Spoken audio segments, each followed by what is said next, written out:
সময়টা বর্ষাকাল। আকাশ কালো মেঘে ছেয়ে আছে। সারাদিন ঝমঝম করে অবিরাম বৃষ্টি পড়ছে। পুকুর ডোবা সব জলে ভর্তি হয়ে আছে। চারিদিকে শুধু ব্যাঙ ডাকার আওয়াজ শোনা যাচ্ছে। বাড়ি থেকে বাইরে বেরোনোর কোনো জয়ই নেই। এরই মধ্যে বিকেলের দিকে বৃষ্টিটা একটু থেমেছে। তাই পাড়ার মোড়ের চায়ের দোকানে গ্রামের কয়েকজন বসে আড্ডা দিচ্ছে। সবাই যার যার মতো গল্প করছে। হরির এই চায়ের দোকানে এই মানুষগুলির আড্ডা প্রতিদিনই দেখতে পাওয়া যায়। চারিদিকে একটু একটু করে অন্ধকার নামছে। এরই মধ্যে ঝমঝম করে বৃষ্টি পড়া শুরু করে দিল। আর তখনই একটি লোক দৌড়াতে দৌড়াতে এই চায়ের দোকানে এসে দাঁড়ালো। সবাই তার দিকে তাকিয়ে দেখল তাদের গ্রামেরই কানাই। কানাই সবে কয়েক মাস হলো এই নিমতলি গ্রামে এসেছে। তার পরিবারে সে একাই। কানাই রিক্সা চালায়। সেখান থেকেই যা রোজগার হয় তা দিয়েই তার কোনো মতে চলে যায়। কানাই এসে বেঞ্চের এক কোণে বসল। কানাই সচরাচর চায়ের দোকানে আসে না। তাই হরি বলে ওঠে, কি রে কানাই, এই বর্ষার বৃষ্টিতে আবার রিক্সা নিয়ে কোথায় বেরিয়েছিলি? বিকেলের দিকে বৃষ্টি থামায় ভেবেছিলাম একটু বেরিয়ে দেখি, যদি দুই একটা লোক পেয়ে যাই, কিন্তু তার হলো না। এই বলে কানাই একটা দীর্ঘ নিঃশ্বাস ফেলল। এদিক সবাই তাকিয়ে দেখল বৃষ্টির বেগ বেড়েই চলেছে। বৃষ্টির পরিস্থিতি দেখে সবাই বুঝতে পারে এ বৃষ্টি খুব তাড়াতাড়ি থামবার নয়। তা দেখে হরি বলে, দাদা, বৃষ্টি মনে হয় আজ খুব তাড়াতাড়ি থামছে না। হ্যাঁ হরিদা, তুই ঠিকই বলেছ। তাহলে জমি আজ একটা গল্প করা যাক। হ্যাঁ, তাহলে আজ ভূতের গল্প করা যাক। হ্যাঁ বাবুরা, সত্যিকারের ভূতের গল্প বলতে হবে কিন্তু। সত্যিকারের ভূতের গল্প সেটা কি বলতে পারবে? এতক্ষণ কানাই বলে লোকটি চুপ করে বসেছিল। এবার সে মুখ খুলল। আমি জানি সত্যি ভূতের গল্প, যা শুনলে আপনারা হয়তো এখানে আর বসে থাকতে পারবেন না। কানাইয়ের কথা শুনে সবাই একটু নড়ে চড়ে বসল। কানাইও একটু চুপ করে রইল। এখন চারিদিকে যেন কেমন নিস্তব্ধ হয়ে গেছে। সবার দীর্ঘ নিঃশ্বাসের আওয়াজ পর্যন্ত শোনা যাচ্ছে। আর এই বৃষ্টিমুখর সন্ধ্যার রাতে সত্যভূতের গল্পের কথা শুনে সবাই হাঁ করে কানাইয়ের দিকে চেয়ে রইল। তখন কানাই বলা শুরু করলো, আগে আমি নিতাইগঞ্জ গ্রামে থাকতাম। ওখানে আমার বাড়িঘর সবই ছিল। আমি আমার বউ ও ছেলে নিয়ে বাস করতাম। আমাকে সবাই কানাই মাঝি বলে চিনত। আমাদের গ্রামের পাশেই ছিল একটি বড় নদী। নদীর ওপারে ছিল রঘুনাথপুর, রংপুর আরো অনেক গ্রাম। আমি এই নদীতেই খেয়া পারাপার করতাম। রাত দিন খাটাখাটনি করে যা পেতাম তাই দিয়েই কোনো রকমে কষ্টে সৃষ্টে আমাদের সংসার চলত। বর্ষাকালে মাঝে মাঝেই প্রচণ্ড বৃষ্টিতে এই নদীতে বন্যা দেখা দিত। সেবার কি বলবো, বর্ষার সময় প্রচণ্ড বৃষ্টি শুরু হলো। এত বৃষ্টি আমার বয়সে আমি দেখিনি। চারিদিকের মাঠ ঘাট সব জলে ডুবে গেল। আমিও এত বৃষ্টিতে নৌকা নিয়ে আর বের হতে পারলাম না। ঘরে বসে বসেই দিন কাটতে লাগলো। এদিকে ঘরে চাল ডাল সব শেষ হয়ে গেল। কি বলবো বাবু, গোটা একদিন তো না খেয়েই কাটালাম। ছেলেটার মুখের দিকে তাকিয়ে চোখ ফেটে জল আসতে লাগলো। আমি মনে মনে ঠিক করলাম আজকে বাইরে বের হব, যদি কোনোভাবে কিছু রোজগার করতে পারি। এমন সময় আমার বউ এসে বলে, কি গো, বৃষ্টি আর কদিন চলবে তার তো ঠিক নেই। এদিকে একদিন আগেই ঘরের সব চাল ডাল শেষ হয়ে গেছে। এরপরে তো না খেয়েই ঘরে বসে মরতে হবে। আমিও বুঝতে পারছি, তাই ভেবেছি আজ বাইরে বেরিয়ে দেখি কিছু যদি রোজগার করতে পারি। এই বলে আমি বাইরে বের হওয়ার সময় বলে গেলাম, নদীর জলের অবস্থা খুব ভালো নয়, সাবধানে কিন্তু থেকো। খারাপ কিছু বুঝলে ছেলেকে নিয়ে বাঁধের উপর চলে যেও। এই বলে আমি বৃষ্টিতে ভিজতে ভিজতে বাইরে বের হলাম। আমার বাড়ি থেকে কিছুটা দূরেই নদী। আমি সেই নদীতেই হাঁটতে হাঁটতে গেলাম। রাস্তাঘাটে কোনো লোকজন নেই, শুধু মাঝে মাঝে মেঘ ডেকে উঠছে আর বিদ্যুৎ চমকানির ঝলক দেখা যাচ্ছে, আর মুষলধারে বৃষ্টি হয়ে চলেছে। আমি হাঁটতে হাঁটতে নদীর পাড়ে গিয়ে দাঁড়ালাম।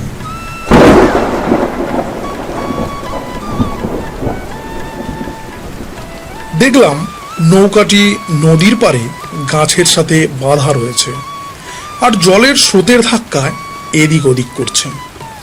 আমি দাঁড়িয়ে দাঁড়িয়ে ভাবছি এখন কি করব, কিভাবে টাকা রোজগার করব। এমন সময় আমার পিছন থেকে কেউ একজন বলে ওঠে, মাঝি ভাই, আমাকে একটু ঘরে নিয়ে যাবে, আমার খুব দরকার।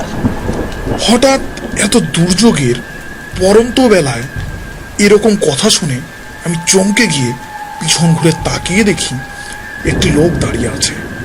সেও বৃষ্টির মধ্যে ভিজছে। তাকে আমি জিজ্ঞাসা করলাম, কোথায় যাবেন আপনি? নিমতলা ঘাটে যাব। নিমতলা ঘাটের নাম শুনে আমি চমকে উঠলাম, কেননা ওখানে শুধুমাত্র মরদেহ নিয়ে যাওয়া হয়। কেননা ও ঘাটেই আছে বিশাল নিমতলি শ্মশান, বিশাল কবরস্থান। সচরাচর ওখানে কেউই যায় না। তাই আমি বলি, কিন্তু আপনার সাথে তো আর কেউ নেই। এই দুর্যোগের দিনে আপনি ওখানে একা একা গিয়ে কি করবেন? 1000 টাকা দেব, চাইলে আরো কিছু বেশি দেব, তাও আমাকে ও ঘাটে নিয়ে চলো, আমার একটি জরুরি কাজ আছে। ওই ঘাটের কাছে এর আগে অনেক রহস্যজনক ঘটনা ঘটেছে। শুনেছি দু একজন মারাও গেছে। তাই এই সময় একা যেতে মনের মধ্যে সাহস হচ্ছিল না, কিন্তু পরিবারের কথা চিন্তা করে আমি রাজি হয়ে গেলাম। আচ্ছা চলুন, কিন্তু আমি নামিয়ে দিয়ে চলে আসবো কিন্তু। লোকটি আর কোনো কথা না বলে নৌকায় চেপে বসলো। আমিও নিমতলি ঘাটের দিকে নৌকার দাঁড় টানতে লাগলাম।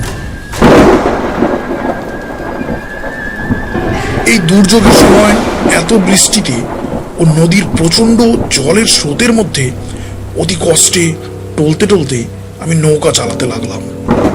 বেশ অনেক সময় নৌকা চালানোর পর নৌকা এসে নিমতলা ঘাটে পৌঁছালো।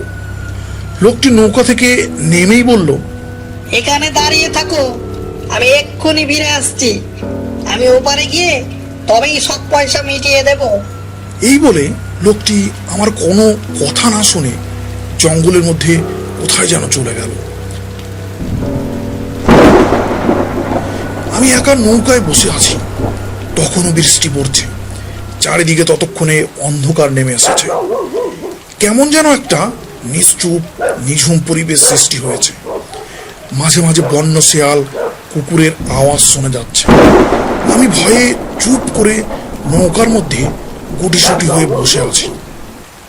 এরই মধ্যে আমি হঠাৎ করে কারো যেন আর্তচিৎকারের আওয়াজ শুনতে পেলাম।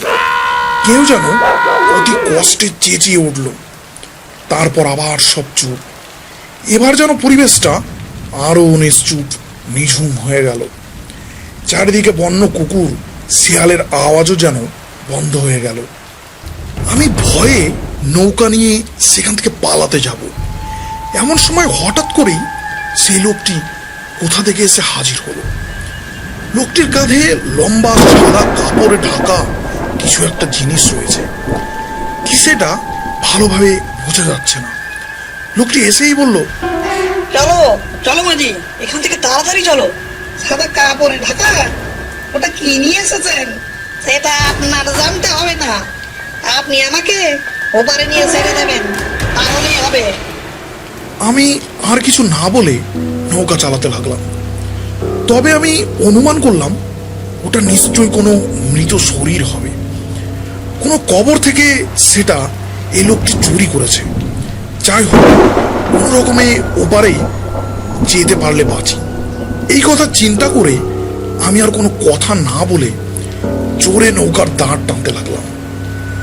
আমার নৌকায় থাকা হ্যারিকেনটাও আমি ততক্ষণে জ্বালিয়ে দিয়েছি।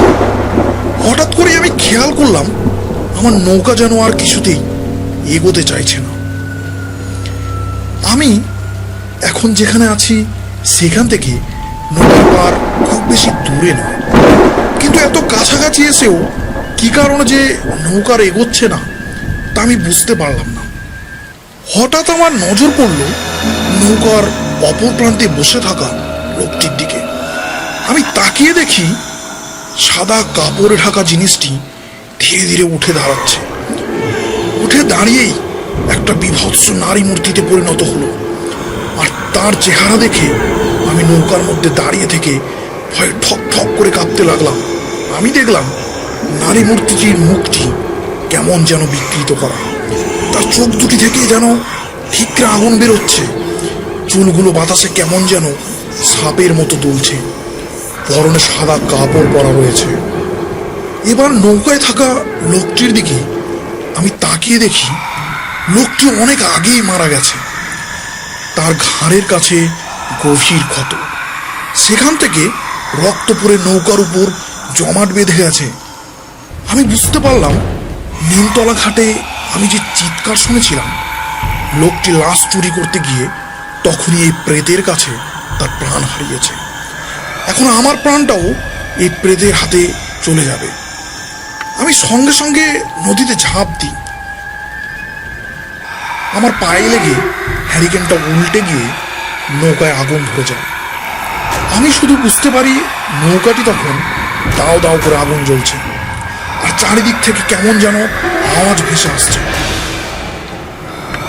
এরপর কি হয়েছে আমার আর মনে নেই। সকালে চোখ খুলে দেখি আমি নদীর ঘাটে পড়ে আছি। আমার আশেপাশে কয়েকজন দাঁড়িয়ে আছে, কিন্তু আমি তাদের কাউকেই চিনি না। সবাই আমার কাছ থেকে আমার গ্রামের নাম জানলো। তারপর বলল কাল রাতে ওই গ্রামে নাকি বাঁধ ভেঙে নদীর জল ঢুকে গেছে। নদীর জল ঢুকে সব ভাসিয়ে নিয়ে গেছে। গ্রামের মানুষজন একজনাও আর বেঁচে নেই। পরে আমি খোঁজ নিয়ে জানতে পারি আমার স্ত্রী, ছেলে সবাই জলে ভেসে গিয়ে মারা গেছে। গোটা গ্রাম জলে ভেসে গেছে। এরপরে আমি গ্রামে এসে থাকা শুরু করি, আর দ্বীপ দিয়ে রিক্সা চালিয়ে চলছিলাম। এরপর কানাই চুপ করলো। সবাই ভয়ে গুটিসুটি হয়ে কানাইয়ের দিকে চেয়ে আছে। চারিদিকে গাঢ় অন্ধকার, একেবারে নিশ্চুপ। শুধু বৃষ্টির ঝমঝম আওয়াজ ও মাঝে মাঝে শেয়াল ও কুকুরের আওয়াজ শোনা যাচ্ছে, যা পরিবেশটাকে আরো ভয়ানক করে তুলেছে। এরপরেই আরো যে ভয়ানক কিছু সকলের জন্য কানাই সবাইকে শোনাতে ও দেখাতে চলেছে সেটা কেউ কল্পনাও করতে পারেনি। এরপর সমস্ত নিস্তব্ধতা কাটিয়ে কানাই বলে ওঠে, আজও আমি বৃষ্টি থামলে রিক্সাটা নিয়ে বেরিয়েছিলাম কিছু টাকা কামানোর আশায়।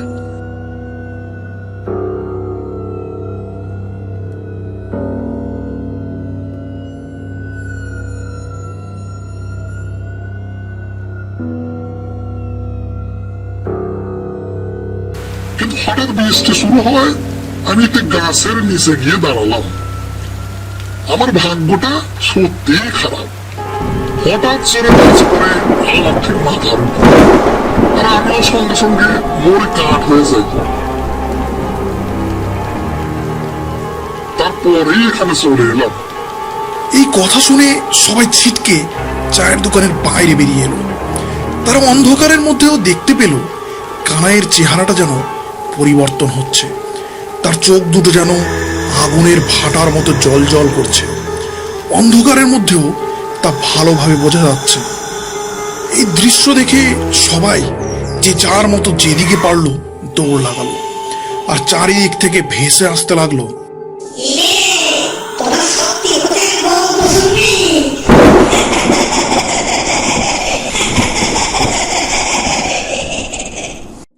আমাদের পিএন টুনস চ্যানেলের আরও অন্যান্য গল্পগুলি দেখতে আমাদের পিএন টুনস কার্টুন চ্যানেলটিকে আপনারা সাবস্ক্রাইব করে রাখুন এবং অল বেল নোটিফিকেশন অন করে রাখুন।